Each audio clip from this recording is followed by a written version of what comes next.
Unreleased Monster High dolls.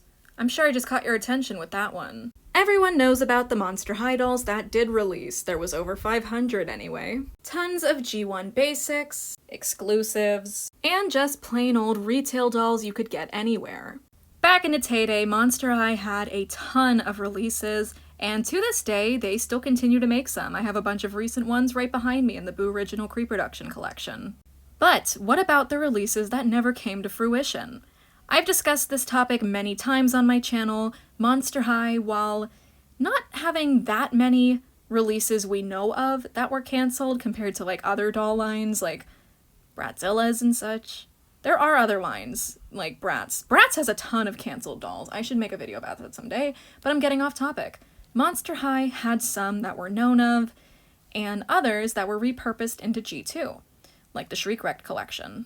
Over the years, Garrett Sander has revealed a bunch of dolls that were supposed to come out and never did, such as Drama Class Draculaura, the Frady Hawkins 5-pack, which would have featured our second Headless Headmistress Bloodgood doll ever, and as well as another Invisibility, another Scara. It was an interesting pack. I've covered this topic before. But what about the dolls that got stock images, listings on Amazon, but never came into stock?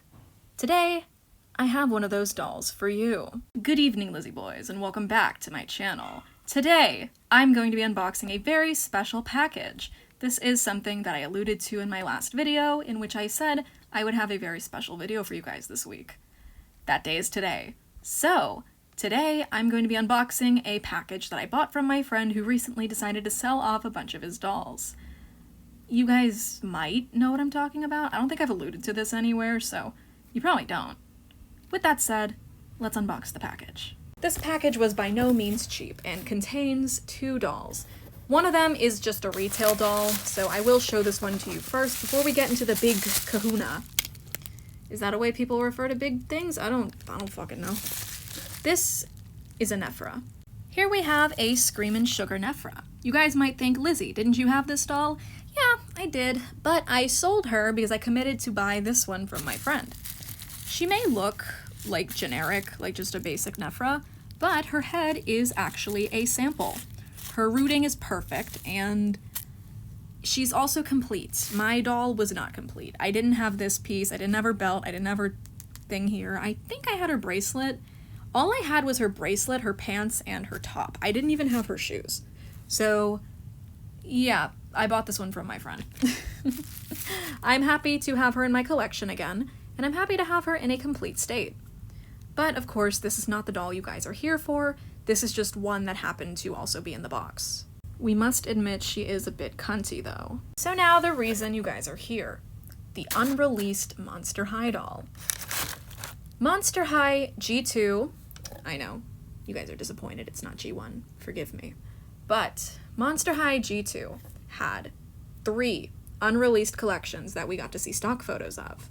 There was the very well-known Howlin' Hoodies, the not-so-well-known Rainy Day Ghouls, and finally another well-known line, the Ghostly Tea Party collection.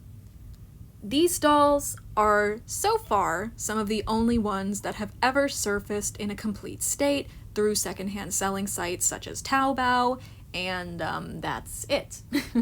Mostly Taobao. And today, I have here one of the dolls from that line. Little note on there, my name on it. So without further ado, here she is, one of the only surfaced samples of Ghostly Tea Party Lagoona.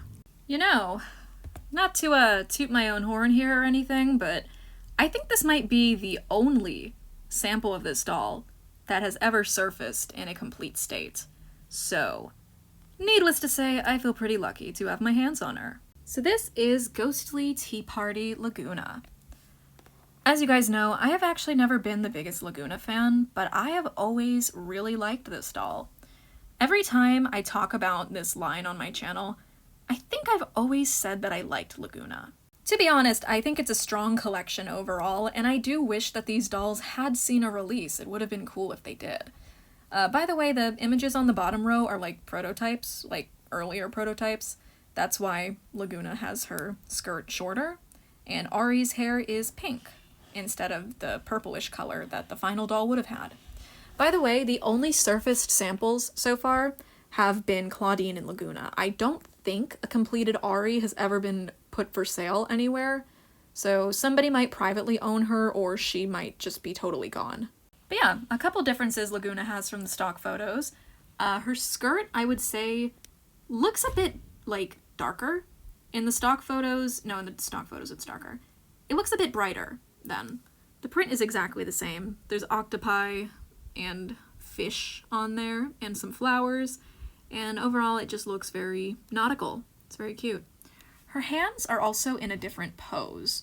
She has her hands kind of like that, whereas in the stock photos, her hands kind of were cupped, you know?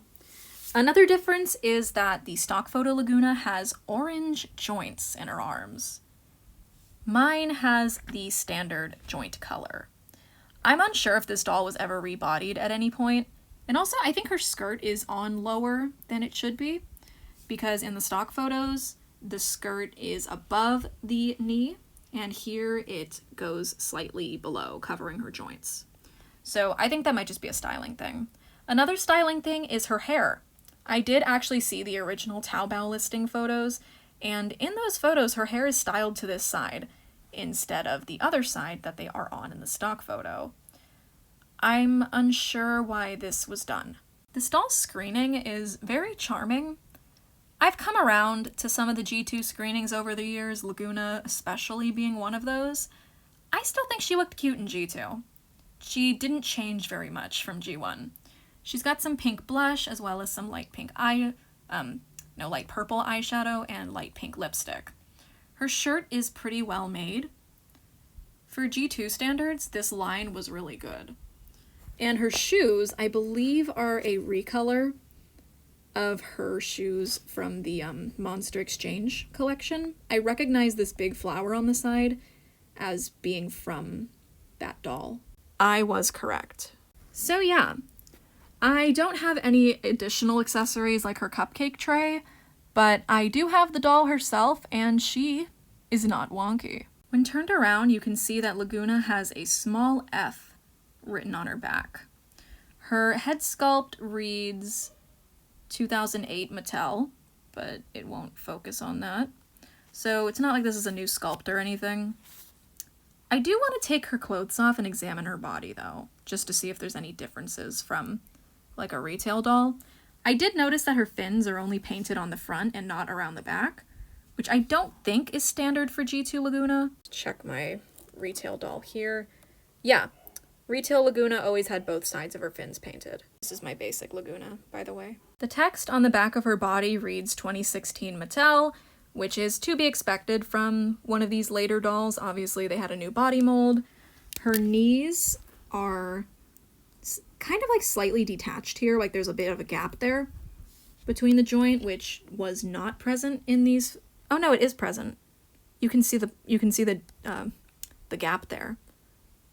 Okay, that's cool. Her shoes are obviously not hand-painted or made of resin or anything. These are just retail shoes. This is definitely what they would have been like in the store. And her skirt has a little ribbon in the between to keep it from riding up, so I guess in the stock photos it's styled wrong, because if this is here, that's how high her skirt is supposed to go. Another thing I would say is non-standard about this doll is that her head is a bit noisy when you turn it. I'm not sure if this is just the nature of her being a sample, obviously not meant to be sold at the factory. I meant in stores, like she was just kept at the factory. You know what I mean. I don't know if it's like the nature of her being a sample or what. I also think this sculpt might be new. I'm not 100% sure, and it does resemble something from the Gloom and Bloom line, so it could easily be reused. But yeah, all in all, this doll is super cool to own. I really never thought I would get my hands on one of these unreleased dolls, and thanks to my friend putting it up for sale, I did. Don't ask me what I paid. I won't tell you. I'll tell you what I paid for Nefera, though. She was like $40. That's pretty good, I would say. So yeah, this was my package. This was what I've been waiting for. All things considered, I got two gorgeous dolls out of it. One that I never thought I would own at all, and the other, one that I never thought I would own in such good condition. Again, these bangs are perfect. It's beautiful. Like, this is truly something to behold. So yeah, I think I'm gonna call it here. Thank you guys so much for watching this video. I hope you enjoyed it, and I hope you've enjoyed looking at a little piece of Monster High history. Obviously, since this doll was never released, it's not like there's like a full like overview video of her on Instagram or YouTube, or why did I say Instagram first? Like, there's no full review of her on YouTube anywhere, so I'm happy that I could provide that. It'd be cool to stumble across some more unreleased dolls in the future, but I don't want to pay a lot for them again. I don't like spending money. I don't like doing that. But yeah, thank you guys so much for watching this video. I hope you enjoyed it, and yes, I have seen the creature from the Black Lagoon. I will make a video about it shortly. And yeah, thank you guys so much for watching. I hope to see you in my next one, and yeah, bye!